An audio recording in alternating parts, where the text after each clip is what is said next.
রাসূল আকরাম সাল্লাল্লাহু আলাইহি ওয়াসাল্লামের সাহাবী সাদ ইবনে মুআজ রাদিয়াল্লাহু তাআলা আনহু, দেখেন তারা এই জিনিসগুলো নিয়ন্ত্রণ করেছে বিধায় তাদের ইন্তেকাল হয়েছে। আল্লাহ রাব্বুল আলামিনের ফেরেশতারা তাদের রূহ নিয়ে কাড়াকাড়ি করেছে যে আমি আল্লাহর আসমানে তার রূহটাকে প্রথম নিয়ে যাব। সুবহানাল্লাহ বলেন। সাদ ইবনে মুআজ রাদিয়াল্লাহু তাআলা আনহু যখন ইন্তেকাল করলেন, এই সাহাবীর ব্যাপারে বলা হয়েছে যে যখন তিনি ইন্তেকাল করলেন, এই সাহাবীর ইন্তেকালের পরে আল্লাহ রাব্বুল আলামিনের আরশ পর্যন্ত কেঁপে উঠেছিল। আল্লাহু আকবার বলেন। খন্দকের যুদ্ধে তিনি আহত হয়েছিলেন, পরবর্তী সময় তিনি ইন্তেকাল করেছিলেন। রাসূল আকরাম দেখেন কি কি গুণাগুণ তার ভিতরে আছে, যে তারা কেমন ছিল, আমরা কেমন হচ্ছি, আর আমরা কি করতেছি।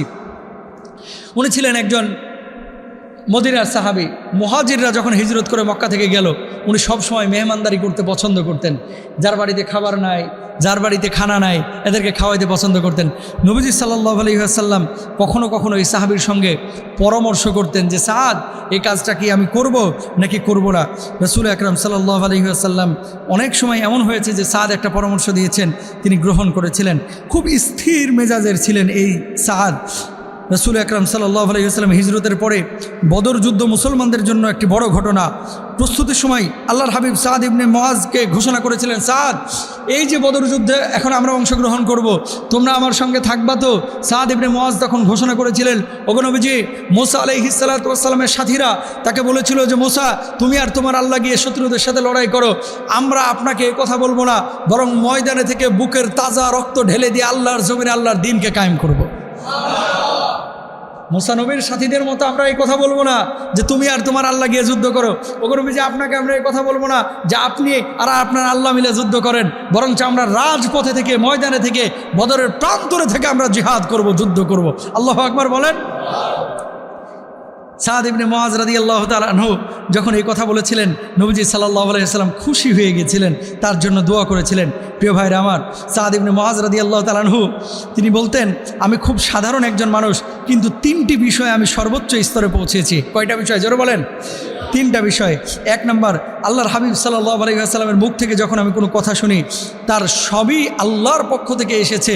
মানে নবীজির জবানের কথা, মুখের কথা, এটা নবীজির নিজের কথা না। আমি মনে প্রাণে বিশ্বাস করতাম এটা আমার আল্লাহর কথা, নবীজির মুখ থেকে বের হচ্ছে। এই হাদিসগুলো, এই সুন্নাহগুলো আমি কখনো ছাড়বো না। জীবনে তাই করেছেন। আল্লাহু আকবার বলেন। 2 নম্বর, তিনি বলছেন, নামাজের সময় অন্য কোনো চিন্তা আমার মনে জেগে উঠতো না। নামাজের সময় আমি মনে করতাম যে আল্লাহ আমারে দেখতেছে আর আমি আল্লাহরে দেখতেছি। আমার এই নামাজটাই জীবনের শেষ নামাজ, আমি এমনটা সবসময় মনে করতাম।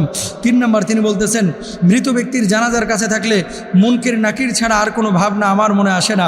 অর্থাৎ মৃত ব্যক্তির জানাজার নামাজের সময় যখন আমি দাঁড়াইতাম, সবসময় আমি মৃত্যুর কথা অন্য সময় যেমন চিন্তা করতাম, এই ব্যক্তি মারা গিয়েছে, আমাকেও 2 দিন পরে চলে যেতে হবে, আমাকেও প্রিপারেশন নিতে হবে, এই ধরনের চিন্তা আমি করতাম। রাসূল আকরাম সাল্লাল্লাহু আলাইহি ওয়াসাল্লাম মুআজের আহত হওয়ার, অসুস্থতার খবর শোনার পরে মুআজের কাছে নবীজি সাল্লাল্লাহু আলাইহি ওয়াসাল্লাম দেখতে গেলেন মুআজকে। যাওয়ার পরে নবীজি দেখেন ওনাকে কোলে নিলেন। কোলে নেওয়ার পরে মুআজ নবীজির পায়ের এখানে মাথাটা রাখলেন, যেমনি রাখছেন অমনি রুহটা কবজ হয়ে গেছে।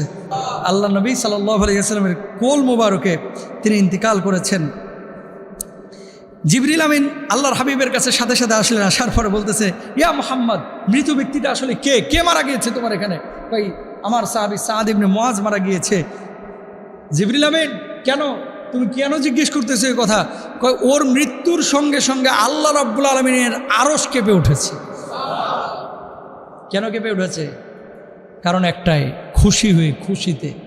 যে মানুষটা এত ভালো মানুষ, আজকে জান্নাতি মানুষটা আল্লাহর ডাকে সাড়া দিয়ে দুনিয়া থেকে বিদায় নিয়ে চলে এসেছে।